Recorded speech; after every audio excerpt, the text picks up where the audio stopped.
Agradezco personalmente a la invitación que me han hecho los organizadores. Creo que es un hito importante, como ya lo decía el decano, lograr estimular la discusión sobre la investigación cualitativa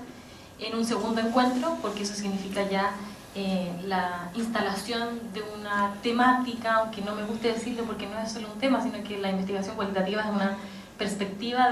es una aproximación hacia el conocimiento, hacia cómo se produce ese conocimiento, y también influye en nuestras propias prácticas de intervención social, de investigación social, pero también en la forma en que concebimos la realidad, que no es nada menos que eso. Así que agradezco muy especialmente a Bruno por la invitación, y lo que quiero compartir con ustedes hoy día son algunas líneas de reflexión que me han tenido preocupada desde la investigación del doctorado que terminé el año 2004, 2005, por ahí, y que hoy día van adquiriendo, ustedes dirán, han pasado varios años, pero en realidad lo que ha marcado y lo que me ha permitido mantener una línea de reflexión ha sido la relación entre el espacio y el género. En principio desde una mirada mucho más antropológica, hoy día ya situada desde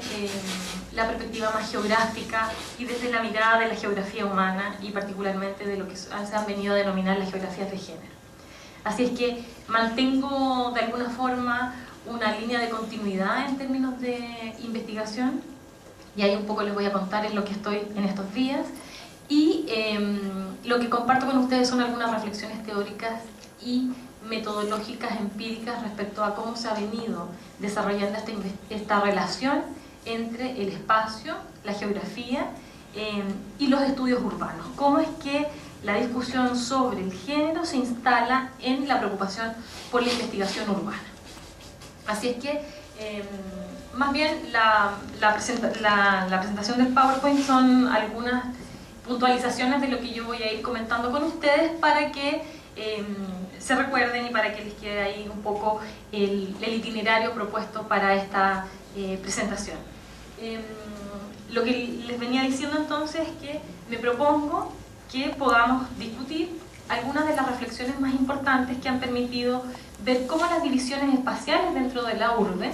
se relacionan con divisiones de género. Me interesan dos registros a través de los cuales poder leer esta relación. Por una parte, un registro teórico, es decir, vamos a ver cómo es que y bajo qué supuestos se han venido a vincular el género y la ciudad. Y en segundo lugar, me interesa ir viendo cómo estas precisiones teóricas han ido acompañadas necesariamente de algunos objetos de investigación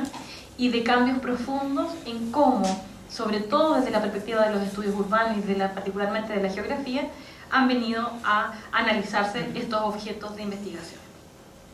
Por lo tanto, me interesan esos dos registros, uno teórico y uno empírico,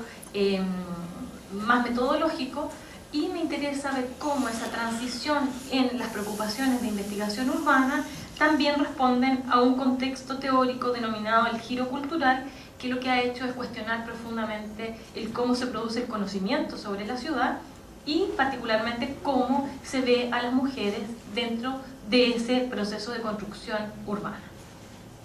Por lo tanto,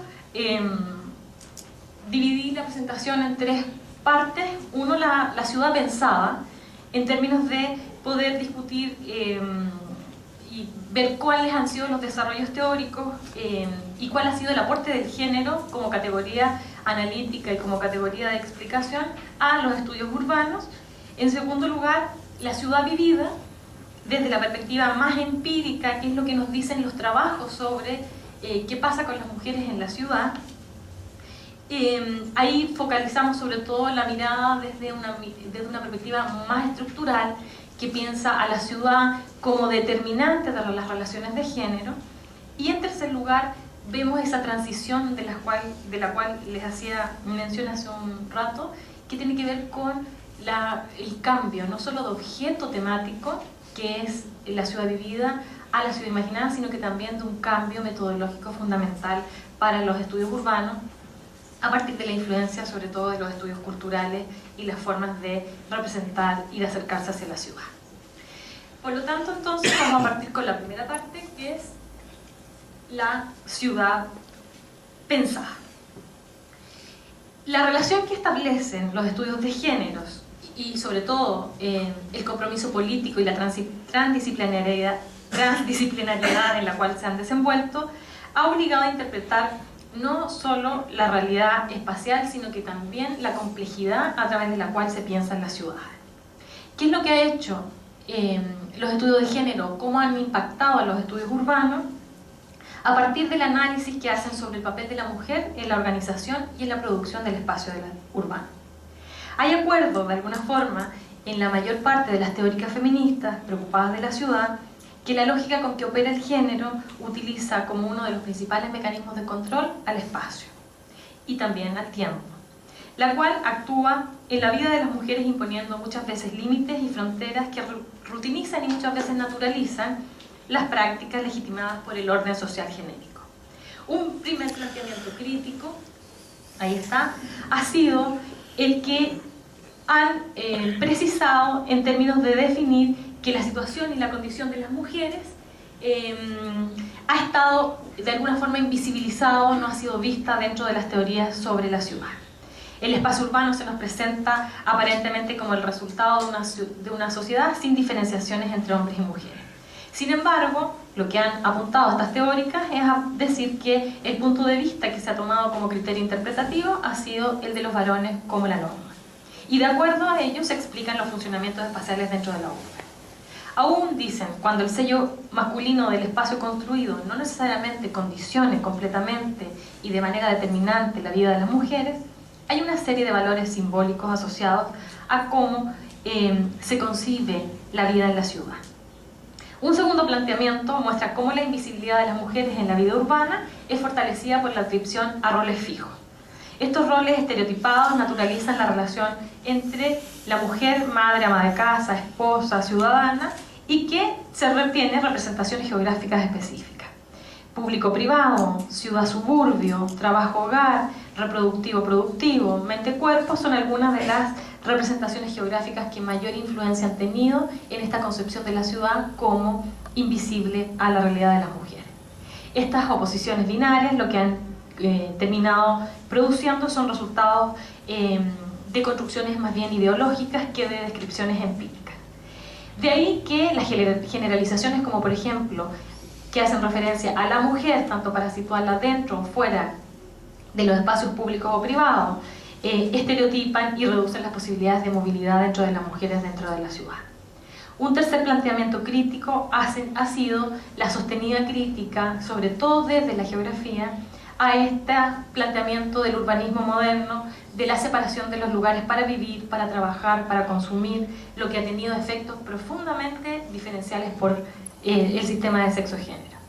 Ciertamente, el no considerar que las mujeres son trabajadoras asalariadas, por ejemplo, han considerado, y además que del trabajo doméstico, han tenido consecuencias y en la forma de vivir desigualdades espaciales. Por ejemplo, la disociación de los lugares de trabajo y el hogar implica para las mujeres dobles y hasta triples desplazamientos dentro de la ciudad para poder cumplir con sus tareas en el espacio público y en el espacio privado. Para el caso mexicano, la socióloga Alejandra Mazzolo ha hecho intensos trabajos para mostrar cómo es que los desplazamientos urbanos de las mujeres están condicionados precisamente por este supuesto del urbanismo de lugares para trabajar, lugares para consumir, lugares para vivir. Desde luego es innegable que la introducción del concepto de género ha traído profundas especificidades al análisis espacial.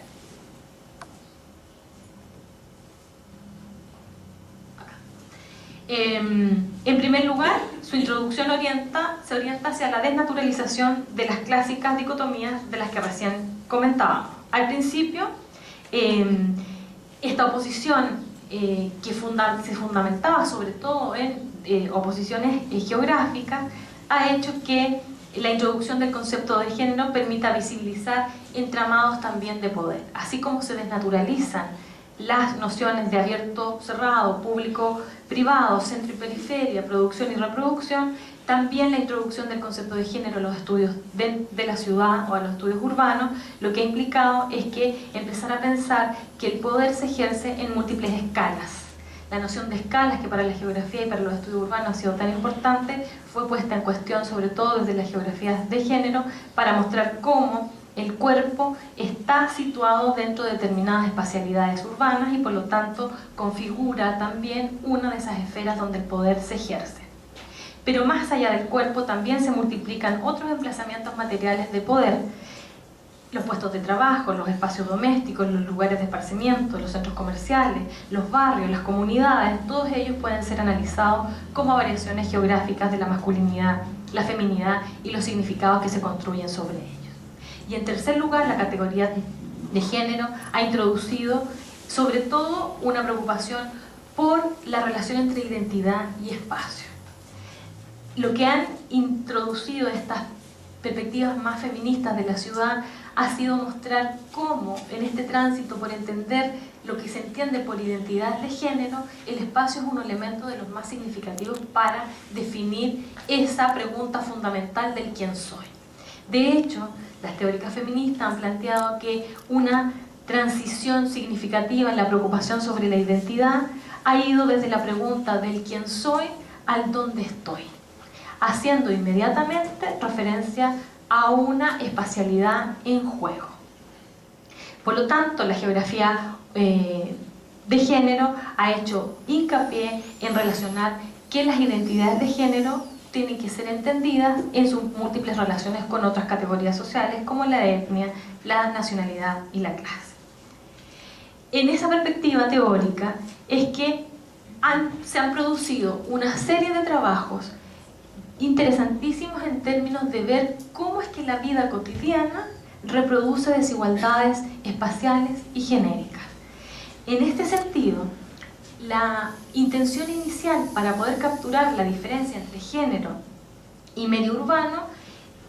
puso a las teóricas y a las investigadoras a pensar en qué condiciones materiales influían en esa forma de percibir y de vivir el medio urbano. El entorno urbano fue y ha sido uno de los elementos más significativos para, sobre todo, las geografías de género, porque lo que ha permitido visibilizar son las condiciones de la localización en la cual las mujeres se desenvuelven, en las condiciones de movilidad y sobre todo en la percepción de los espacios. Hombres y mujeres, de hecho, dice Ana Sabater, utilizan de forma distinta el espacio exterior, según la división sexual del trabajo, lo que condiciona que las mujeres sean quienes realicen la mayor parte de los movimientos, ya sea por compras y servicios, asistencia a centros sanitarios, llevar a los niños a la escuela, con lo cual la percepción del espacio será muy distinta para hombres y mujeres. En este sentido, la idea fundamental en juego aquí es que la invisibilidad de las mujeres dentro de las ciudades ha producido barrios, transportes, calles y servicios inapropiados para sus necesidades. En esta línea argumental, la crítica feminista lo que ha hecho es enfatizar que el acceso desigual a los espacios dentro de la ciudad ha implicado restricciones en la movilidad y en la percepción del espacio. Un clásico estudio que se hizo en los años 70 en la ciudad de Los Ángeles, realizado por John Everett, muestra cómo la movilidad y el conocimiento de la ciudad se da paradójicamente diferente entre hombres y mujeres. Mientras hombres y mujeres realizan desplazamientos distintos para moverse dentro de la ciudad, lo que hace Everett es aún más interesante. Dice que hay diferencias dentro de las propias mujeres en el uso y en la significación del espacio urbano. Lo que él sostiene es que la movilidad y el conocimiento de la ciudad se da paradójicamente diferente entre las mujeres que trabajan dentro del hogar y las mujeres que trabajan fuera del hogar. Comparativamente, dice,